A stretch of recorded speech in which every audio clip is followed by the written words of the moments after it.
اب بات وہ آ گئی کہ یہ جب قانون مقافات عمل ہے، یہ جتنی چیزیں ہم اس کی اقدار یا قوانین کے خلاف کرتے ہیں اس کا نتیجہ ملے گا، اور وہ تباہ کن ہے، نقصان رسا ہے، تو پھر ہوتا کیوں نہیں؟ روز یہ اعتراض ہوتا ہے کہ جی خدا اگر عادل ہے تو پھر ظالم اتنے ظلم کرتے ہیں، وہ ان کا ہاتھ کیوں نہیں پکڑ لیتا؟ جو ہی وہ کسی کو مارنے کے لیے ہاتھ اٹھائے وہ پتھر کا بن جانا چاہیے۔ قدم قدم پہ یہ ہوتا ہے۔ اگر اسے کہا جائے کہ کیوں بھائی تمہارا کیا خیال ہے، اگر اس طرح سے تم کچھ کرنا چاہو اور ہاتھ پتھر کا بنا دیا جائے تو راضی ہو گئے؟ اس کا کیا لگے گا؟ میرا نہیں ہونا چاہیے۔ انسان اپنے اختیار و ارادے سے دست برباد ہونا ہی نہیں چاہتا، دوسرے کے متعلق چاہتا ہے کہ اس کو پکڑ لو تم کی بھی کرے۔ تو یہ چیز اس لیے اٹھتی ہے کہ صاحب یہ ظلم ہو رہا ہے، کام ہو رہا ہے، پھر یہ کیوں نہیں گرفت ہوتی، کیوں نہیں تباہی ہوتی؟ کہتا ہے اس میں بھی ہماری رحمت ہے، ہم مہلت کا وقفہ دیتے ہیں۔ اگر جس دن بخار چڑھے اس کے 2 منٹ کے بعد موت واقع ہو جائے، علاج کی مہلت ہی نہ ملے، کوئی زندہ ہی نہ ملے۔ بیماری اور موت کے درمیان ایک وقفہ ہوتا ہے مہلت کا، کیونکہ اور یہ کیونکہ قرآن کی روح سے بڑی اہم ہے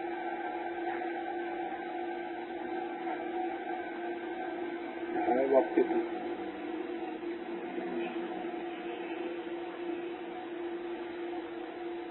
قرآن کریم بتاتا یہ ہے، وہ جو موازین پلڑے ہیں، میزان کھڑی ہوئی، پکڑ جسے کہتے ہیں، ترازو جو ہے، اور اس کے پلڑے، ان کے پلڑوں میں وہ کہتا ہے کہ ایک طرف تو وہ کام ہوتے ہیں جو تخریبی ہو، ایک طرف ساتھ وہ کام ہوتے ہیں جو ان کی طرف سے تعمیری ہوتے ہیں۔ وہ دونوں پلڑوں میں یہ چیزیں جو ہے ڈرتی جاتی ہیں۔ دیکھنا یہ ہوتا ہے کہ پلڑا جھکتا کس قسم کا، یہ نہیں ہوتا کہ جس کی تقریبی پلڑا جھکتا ہے تعمیری پلڑے میں کچھ بھی نہیں ہوتا، یا تعمیری پلڑا جھکتا ہے تو تقریبی میں کچھ بھی نہیں ہوتا۔ یہ چیز انسانی زندگی کے متعلق جو تحقیقات ہو رہی ہے، اس تحقیق نے اس چیز کی بڑی عمدہ تائید کی ہے۔ یہ جو ڈاکٹر مرض کا علاج کرتے ہیں، ہوتا کیا ہے؟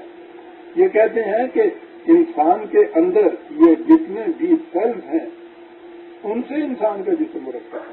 کہیں سیلز کے اندر کمزوری واقع ہوتی ہے یا باہر سے اس قسم کی چیز اندر چلی جاتی ہے، جراثیم، بیکٹیریا، زہرآلود، ہلاکت پیدا کرنے والے اندر جا کے وہ ہلاکت پیدا کرتے ہیں۔ وہ جو دوسرے حفاظت کرنے والے سیلز ہوتے ہیں وہ ان کے ساتھ لڑائی کرتے ہیں۔ اگر یہ سیلز زیادہ طاقتور ہیں یہ غالب آ جاتے ہیں، ہلاکت پیدا کرنے والے سیلز جو ہیں مغلوب ہو جاتے ہیں، بیماری سے شفا مل جاتی ہے۔ علاج کے معنی یہ ہوتے ہیں یہ جو حفاظت کرنے والے سیلز ہیں ان کو زیادہ تقویت پہنچا دیتے ہیں کہ یہ پلڑا ان کا تعمیری جھکتا رہے۔ اس کشمکش، اس لڑائی میں اگر ایسا وقت آ جاتا ہے کہ وہ تقریبی پلڑا جھک جاتا ہے اور ان کی کوئی دوائی تعمیری پلڑے والے سیلز کو اتنی طاقت نہیں پہنچا سکتی کہ ان کا مقابلہ کرے تو اسے موت کہا جاتا ہے۔ یہ خدا کی رحمت ہے کہ اس نے ایسا نہیں کیا کہ جو ہی کسی سے ایک غلطی ہو اینٹوا دبا دیا جائے، ذرا سی پد پرہیزی ہو موت واقع ہو جائے۔ وہ کہتا ہے اس بات پرہیزی میں اور موت کے درمیان ایک وقفہ مہلت کا ہم نے دیا ہوتا ہے کہ علاج کر لو۔ اس میں علاج کی گنجائش جو ہے یہ بہت بڑی رحمت ہے خدا کی۔ یہ جنہیں ہم نے ابھی جرائم یا تقریبی اعمال کہا ہے، ان کے جو آخری نتائج ہیں تباہ کر دینے والے، ان میں اور ان اعمال کے ارتکاب کے درمیان ایک وقفہ ہوتا ہے علاج کا، مہلت کا۔ اس میں بھی اگر یہ قوم اپنے آپ کو صحیح راستے پہ لے آئے تو بچ سکتی ہے۔ لیکن اگر یہ اسی میں بڑھتی چلی جائے تو پھر ایک وقت آ جاتا ہے کہ جب موت والا ہو جاتا ہے۔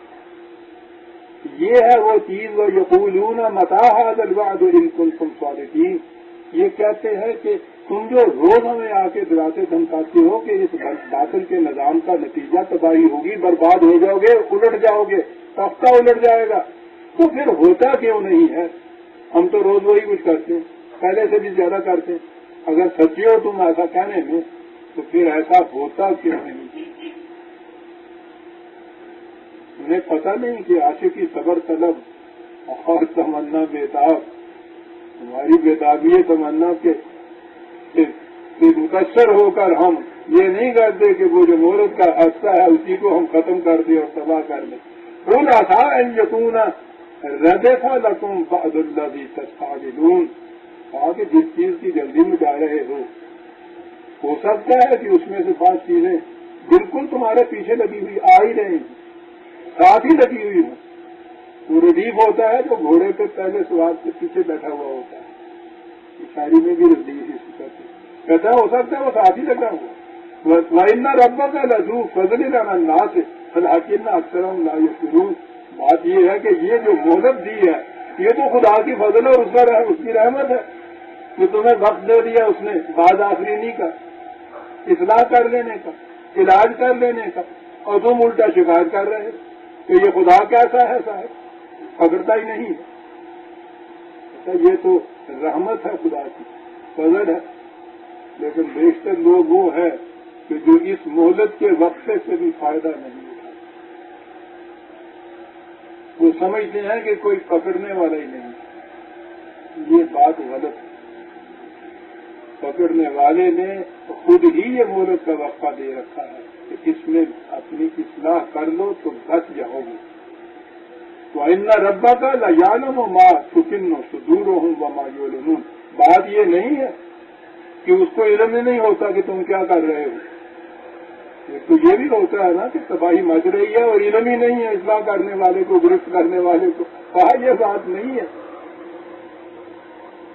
یہ ظاہر جو تمہارے اعمال ہوتے ہیں وہ تو ایک طرف، ہم تو تمہارے سینے میں گزرنے والے خیالات تک کو بھی جانتے ہیں، تو اس کے باوجود جو فوری گرفت نہیں ہوتی اس کی وجہ یہ ہے کہ ہم تمہیں وقفہ دیتے ہیں علاج کرنے کے لیے، اصلاح اپنی کر لینے کے لیے، ورنہ وَمَا مِنْ غَائِبَةٍ فِي السَّمَاءِ وَالْأَرْضِ إِلَّا فِي كِتَابٍ مُبِينٍ۔ ورنہ قرض و سماع کی مستور پس پردہ غائب چیزوں میں، مخفی چیزوں میں کوئی ذرہ ایسا نہیں ہے کہ جو خدا کے علم کے اندر نہ ہو، اور وہ علم بھی مبین ہے، واضح ہے، روشن ہے، ہمارے سامنے ہے۔ اور وہی جو ہے خدا کا وہ علم قانون کے ذریعے سے اس قرآن کے اندر آ گیا ہے۔ ان ھذا القرآن یقص علی بنی اسرائیل اکثر الذی ھم فیہ یختلفون۔ اور یہ جو قوم بنی اسرائیل تمہارے سامنے یہ سارے جھگڑے کر رہی ہے، اعتراضات اٹھا رہی ہے، ان کے اندر جو باہمی اختلافات ہوئے اور اس کی وجہ سے ان کو تباہیاں ہوئی، یہ قرآن تو ان کو بھی جانتا ہے، انہیں بھی ان کی نشاندہی بھی کرتا ہے، ان کے علاج کے طریقے بھی بتاتا ہے۔ وَإِنَّهُ لَهُدًى وَرَحْمَةٌ لِّلْمُؤْمِنِينَ۔ قرآن صحیح راستے کی طرف رہنمائی کرتا ہے کہ لیکن وہ رحمت للمؤمنین، رحمت بنتا ہے ان کے لیے جو اس صداقت پہ یقین کر کے صحیح راستے پہ چل پڑتے۔ کیا بات ہے دو لفظوں کی، ہدی للناس، کوئی گپت ودیا نہیں، کوئی چھپایا ہوا علم نہیں، باطنی علم نہیں، کھلا کھلا ہوا مبین۔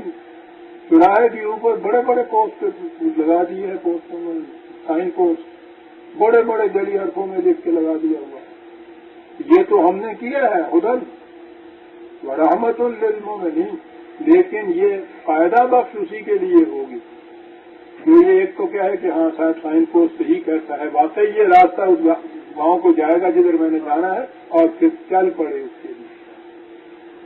ان ربک یقضی بینہم بحکمہ وہو العزیز العلیم۔ فیصلہ اس کے بعد پھر جو ہوتا ہے وہ ہمارے قانون کے مطابق ہوتا ہے.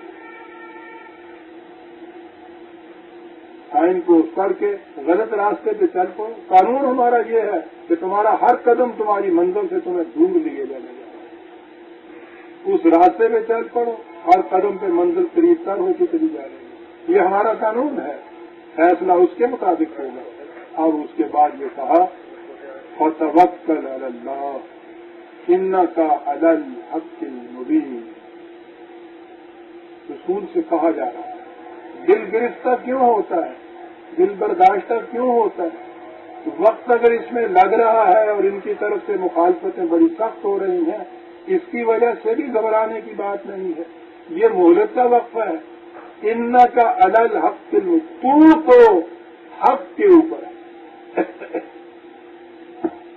اور حق بھی حق کے مبین ہے, کھلا ہوا واضح ہے.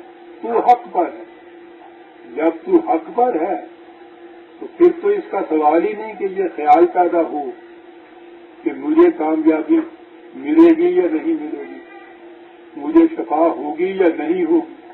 یہ سوال ہی نہیں پیدا ہوتا.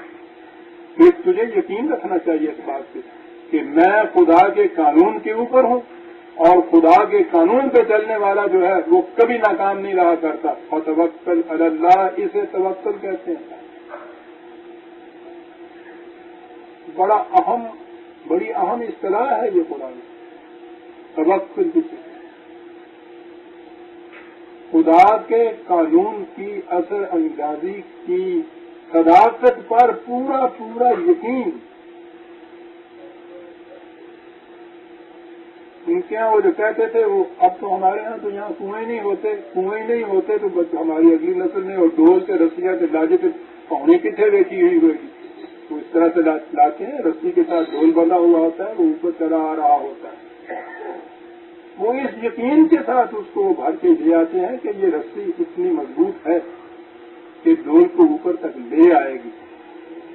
اگر یہ بات نہ ہو, اگر اس رسی میں یہ کیفیت ہو کہ آئے اور آدھے میں آ کے ٹوٹ جائے اور ڈول گرام, تو اوپر سے وہ جو اوپر چرخی کے اوپر ہوتا ہے وہ بھی بعض اوقات نیچے جا گرتا ہے.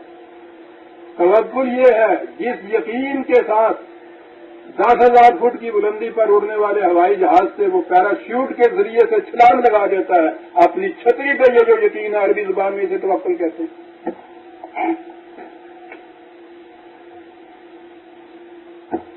ایک ساڑھے توکل ہوں سائی توکل خیال والا جڑا توکل اللہ بیٹھے ہیں. ذرا بیٹھ کے دسو نا توکل اللہ ہی. 3 بول گئے دوسری نے, اور روٹیاں ہو تھا پکڑ رہی ہوئی ہوں نا, یہ خدا کا توکل لگا بیٹھے ہیں. وہ لے آنا تو پتا چل جائے توکل جس کو کہتے.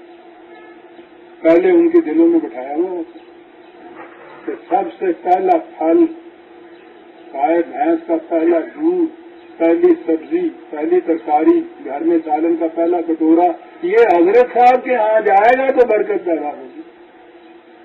اے توکل اللہ ہونڈے آئے ہیں. توکل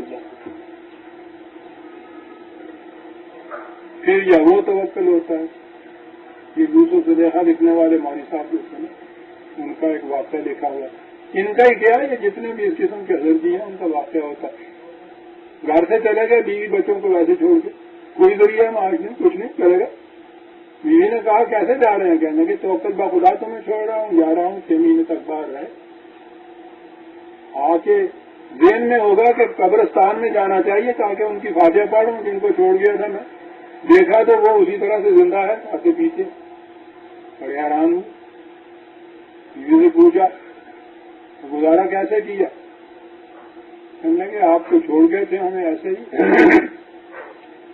شکر ہے ایک بھینس آپ کی نظر میں نہیں گئی, وہ تھی تو ہم نے اس بھینس کو کے دودھ کو ہم بیچتے تھے, اس سے ہم گزارا چلاتے تھے. پھر جو چلے ہیں نا اپنے اسی سفر کے اوپر خدا کی تلاش میں, کہنے لگے کہ یہ جو 6 مہینے میں خدا کا قرب حاصل نہیں ہوا تو میں اب اس کی وجہ سمجھ گئی. پتہ نہیں چلتا تھا کہ میں نے اتنے قلعے کیے، ریاستیں کی، تو پھر بھی وہ قریب کیوں نہیں میرے آ رہا. اب پتہ چلا ہے کہ توکل میں کچھ فرق تھا. اب کے جاتے وقت وہ بھینس کو ذبح کر گئے، کہنے لگے اب توکل پورا ہوگا، ان خدا میں جا پڑیں گا، توکل ہوگا. ان غلط اصطلاحات کے غلط مفہوم نے اس قوم کو اتنا تباہ کیا.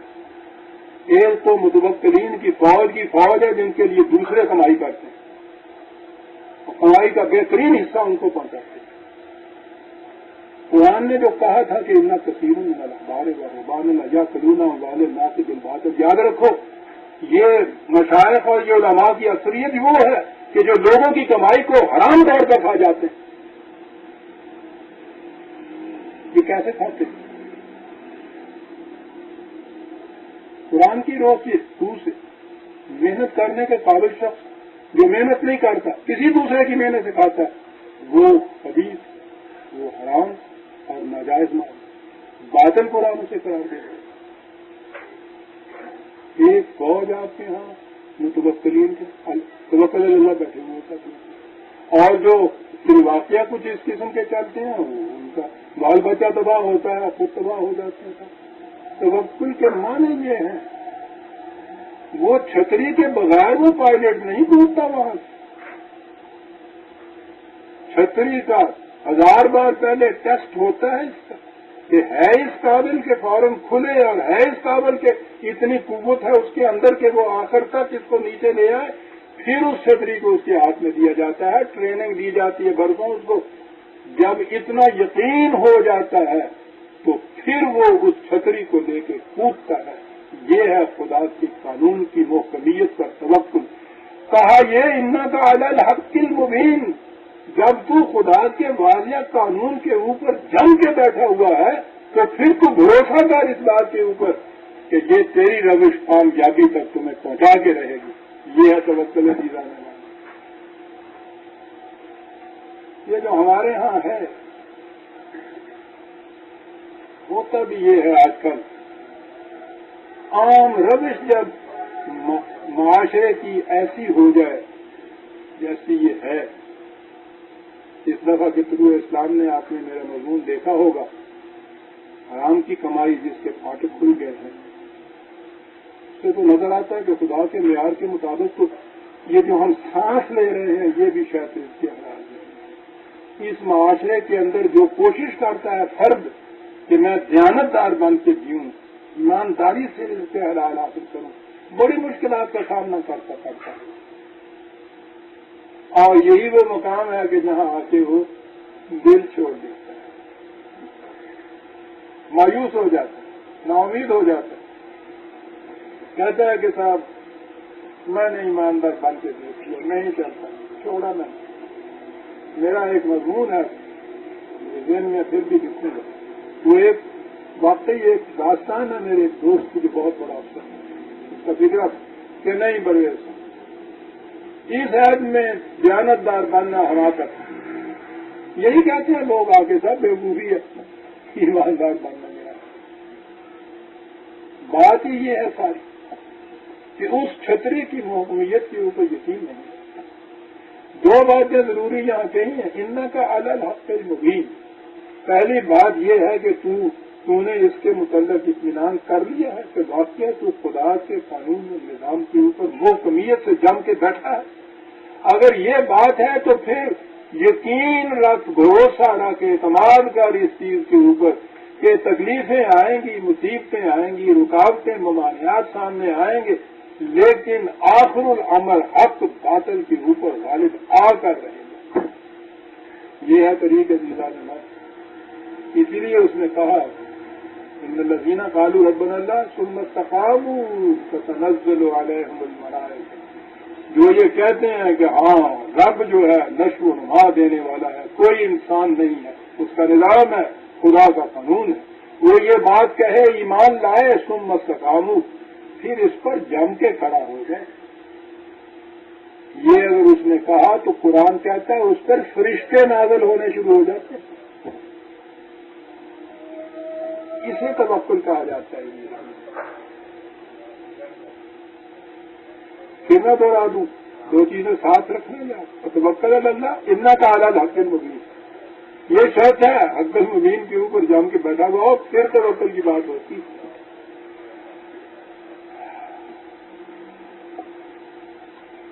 بات وہ ہو رہی کہ تو ان کو صحیح پیغام پہنچا سکتا ہے، رہنمائی کر سکتا ہے، راستے پہ لگا نہیں سکتا۔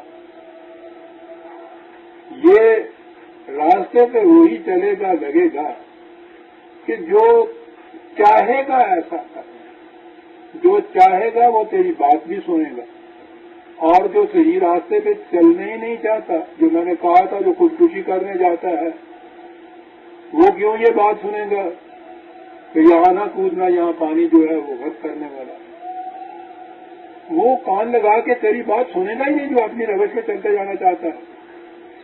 اس لیے کہا انک لا تسمع الموتى ولا تسمع الصم الدعاء اذا ولوا مدبرین، کہا تو مردوں کو نہیں سناتا، ایک تو مردے جنہوں نے صحیح راستے پر چلنے کی صلاحیت ہی کھو دی،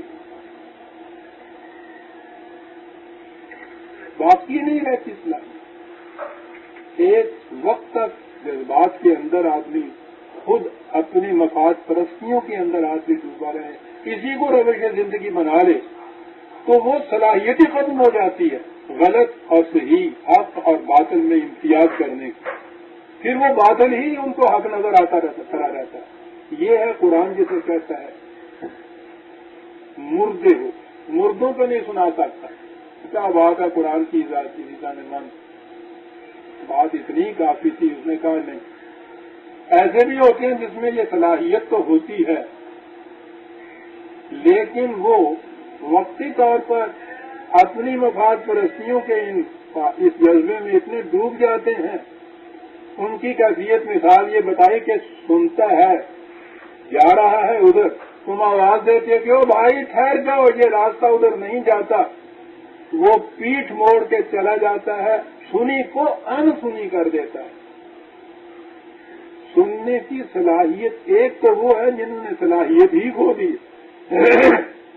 لا علاج ہوگا، ایک وہ ہے کہ جن میں صلاحیت ہے وہ سننا چاہتا نہیں ہے۔ یہ سننے کی صلاحیت ہو اور سنا نہ جا سکے۔ آپ نے کبھی پانی میں غوطہ لگا کے دیکھا؟